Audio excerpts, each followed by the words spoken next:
الضربات الجوية التي كانت يوم أمس على صنعاء. بعد هذه الضربات الأمريكية القاصمة للحوثي جاء الرد حاسما من الجماعة مؤخرا لقصفها حاملة الطائرات الأمريكية USS هاري ترومان. وأوضحت أيضا الجماعة في بيان أنها قصفت. وكانت قد أثارت الغارات الأمريكية بقيادة ترامب على اليمن وعلى صنعاء بالتحديد ردود فعل دبلوماسية غاضبة ودولية من موسكو وأيضا من إيران. أودت الغارات الأمريكية، نشير أعزائي المتابعين، بأنها أودت بأكثر من 130 شخصا على الأقل، وجاءت في بداية حملة قال مسؤول أمريكي إنها قد تستمر لأسابيع أو لأشهر، وهي أكبر عملية عسكرية أمريكية في الشرق الأوسط منذ تولي الرئيس الأمريكي دونالد ترامب الحكم أو منصبه في يناير الماضي في عهدة ثانية. وكان قد وصف المكتب السياسي لجماعة الحوثي التي قال ترامب بأنها جماعة إرهابية هذه الهجمات بأنها جريمة حرب مكتملة الأركان. ونشير بأن قالت جماعة الحوثي بأنه ليس هناك الكثير من القتلى، ولكن ذكر البيت الأبيض أن ضربات قتلت العديد من قادة الحوثيين في اليمن، مشيرا إلى تحذير لإيران بوجوب التوقف على دعم هذه الجماعة التي يعتبرها الأمريكيون بأنها إرهابية. هنا أعزائي المتابعين نكون قد وصلنا إلى نهاية هذا الفيديو. إذا أعجبكم المقطع لا تبخلوا علينا بالاشتراك، لايك للفيديو كالعادة، وشكرا لكم. حاملة الطائرات ب 18 صاروخا، وأيضا جاء ذلك كرد على القصف الأمريكي، مؤكدة أن الحظر الذي فرضته على الملاحة في البحر الأحمر لا زال ساريا حتى اللحظة. هذا ولم يصدر أي تعليق أمريكي على ادعاءات الحوثيين. وسبق أن أفادت وسائل إعلام عبرية سابقا بسقوط صاروخ حوثي أطلق من اليمن في شبه جزيرة سيناء المصرية على مقربة من مدينة شرم الشيخ الساحلية. إذا ما كان على مدى أشهر تهديد بات واقعا يتفاعل ويتصاعد، فقد هوت العصا الأمريكية الغليظة على ظهر الجماعة الحوثي في وقت دل فيه مؤشر الحركة الدولية على أن صداع الحوثي لن يبقى مستمرا بأي شكل من الأشكال، وأن مسكنات الألم الإقليمي لم تعد ذات جدوى، إذ تحركت واشنطن سريعا عبر قوتها الصاروخية جوا وبحرا في توجيه سلسلة من الضربات العسكرية لمواقع حوثية قدرت ب40 غارة على العاصمة صنعاء وصعدة والبيضاء.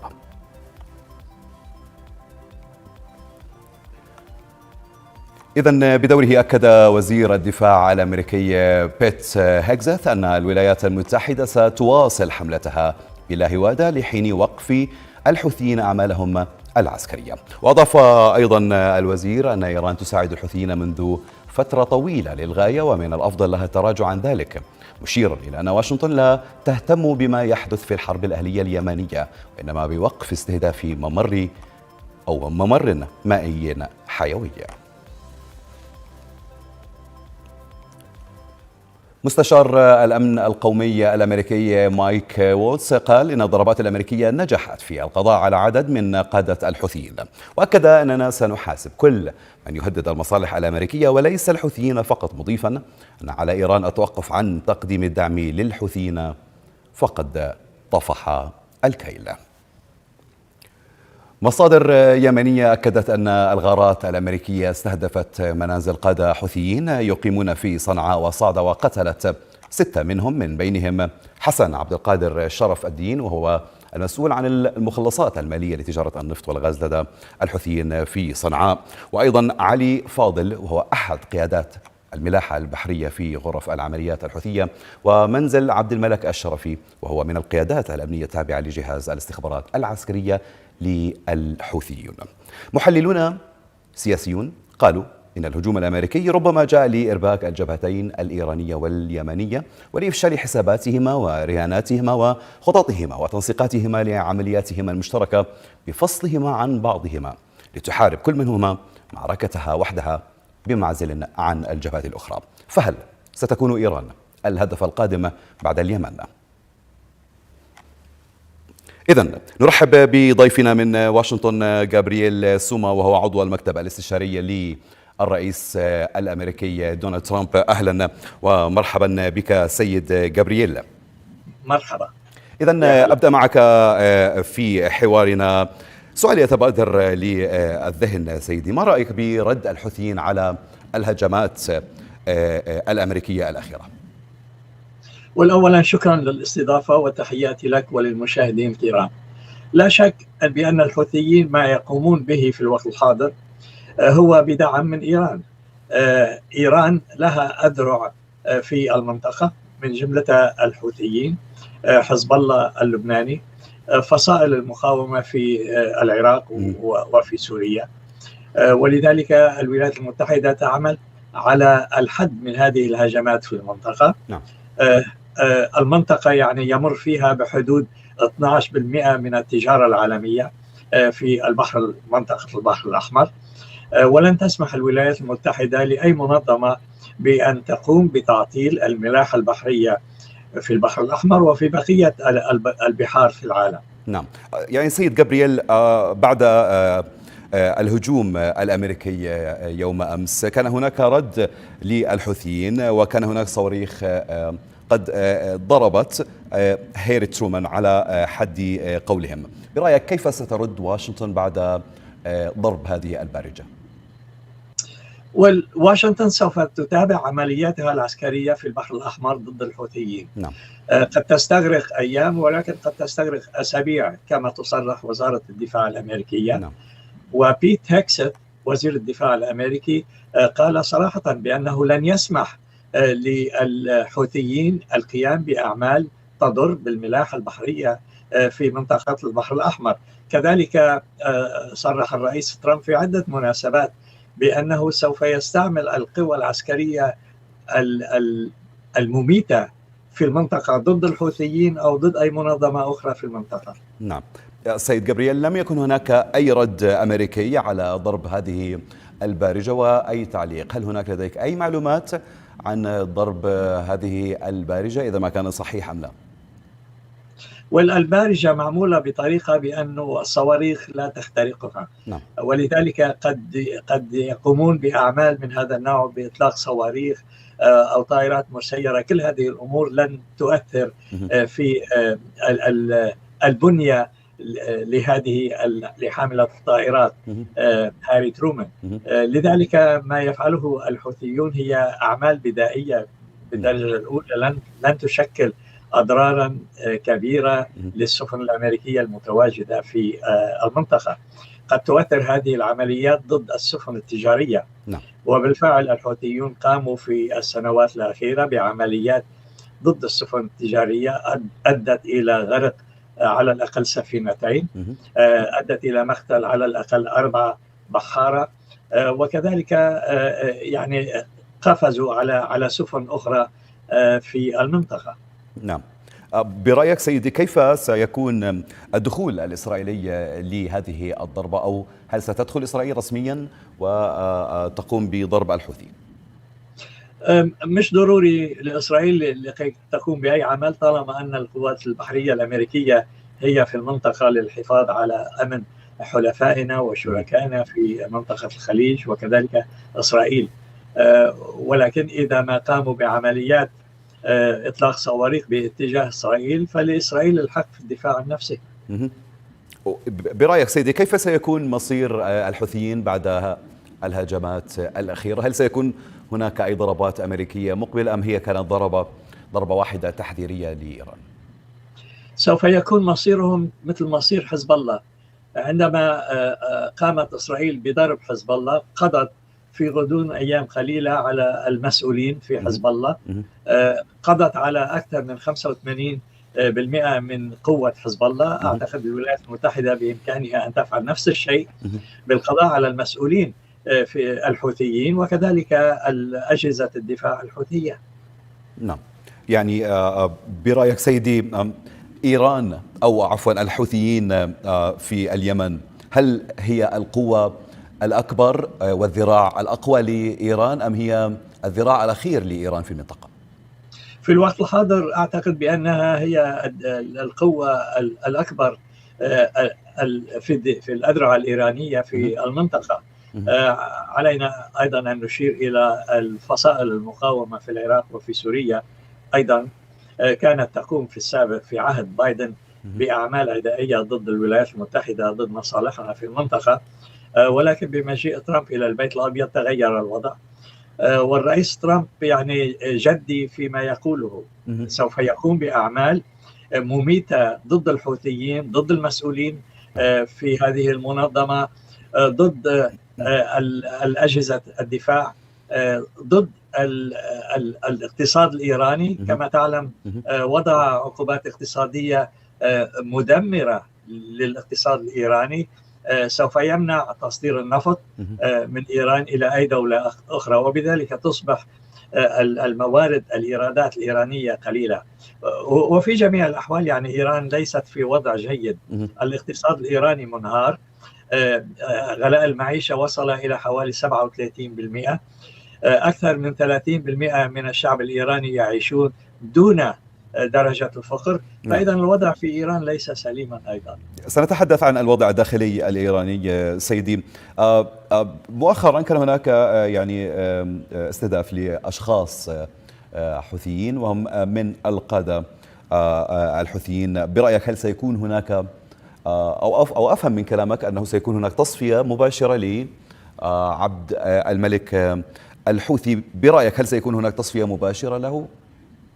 بالفعل سوف تفعل الولايات المتحدة ما فعلته إسرائيل عندما قامت بضرب حزب الله، قضت على كل المسؤولين في حزب الله. وأعتقد الولايات المتحدة سوف تقوم بأعمال من هذا النوع، بضرب القادة الحوثيين المسؤولين عن عمليات الحوثيين، وكذلك أجهزة الدفاع الحوثية، مراكز تخزين الأسلحة، مراكز تخزين الصواريخ البالستية، الطائرات المسيرة التي تجول في البحر الأحمر. كل هذه الأمور، كل هذه الأشياء سوف تكون مركزا للضربات الأمريكية. برأيك سيدي ما هي الرسائل الخفية من هذه الضربة الأمرريكية للحوثي؟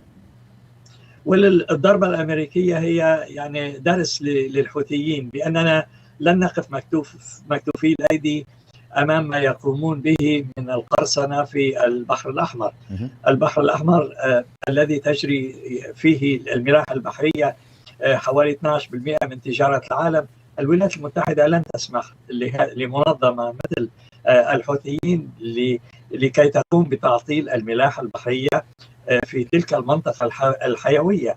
فإذا هذا درس للحوثيين بأن أمريكا لن تسمح لهم بالقيام بأي عمل يضر بالملاحة. وبصورة خاصة الرئيس ترامب، يعني في السابق كان بايدن في البيت الأبيض كان يتساهل مع هذه المنظمات، ولكن بمجيء ترامب سوف يتغير الوضع كثيرا، وصرح بأنه سوف يقوم بأعمال مميتة للحوثيين.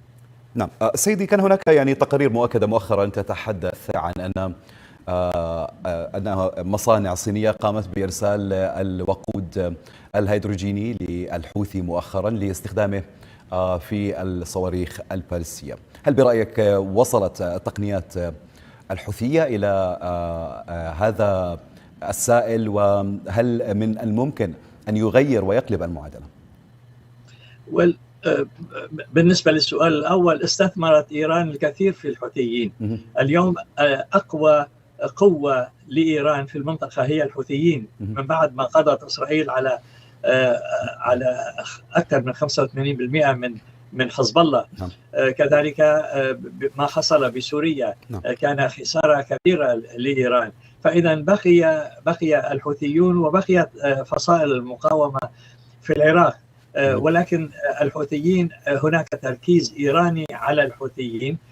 هذا التركيز سوف يتضاءل كثيرا، لأن الرئيس ترامب وعد بأنه قد يقوم بأعمال عسكرية ضد إيران إذا اقتضى الأمر. في الوقت الحاضر وضع عقوبات اقتصادية كما ذكرت لك صارمة على إيران، وسوف يمنع بيع النفط الإيراني لأي دولة في العالم. هذا يعني بأن إيران سوف تكون الخاسر الأكبر فيما يقوم به الحوثيون في الوقت الحاضر. نعم، يعني بعد هذه الضربة سيدي، هل تعتقد أنه سيعجل بمهاجمة إيران؟ هل سيكون هناك ضربة لإيران مباشرة أم سيعجل هذا من يعني جلوس إيران على طاولة التفاوض؟ كما تعلم الرئيس ترامب يريد المفاوضات السلمية نعم. قبل أن يقوم بالعمل العسكري. يعني إذا نظرنا إلى ولايته الأولى لم يكن هناك أي يعني عمل عسكري أمريكي ضد أي بلد، وكان هناك سلم في العالم. الرئيس ترامب يريد أن يكون هناك سلام في العالم وبصورة خاصة في منطقة الشرق الأوسط، ولكن إيران تهدد أمن المنطقة. إيران تعمل على إنتاج القنبلة النووية، السلاح النووي. ترامب هدد إيران بأنه لن يسمح لها بإنتاج السلاح النووي. فإذا قامت بأعمال لإنتاج السلاح النووي فهذا يعني بأن الرئيس ترامب سوف يتخذ إجراءات عسكرية ضد هذه المناطق التي تنتج فيها هذه المواد.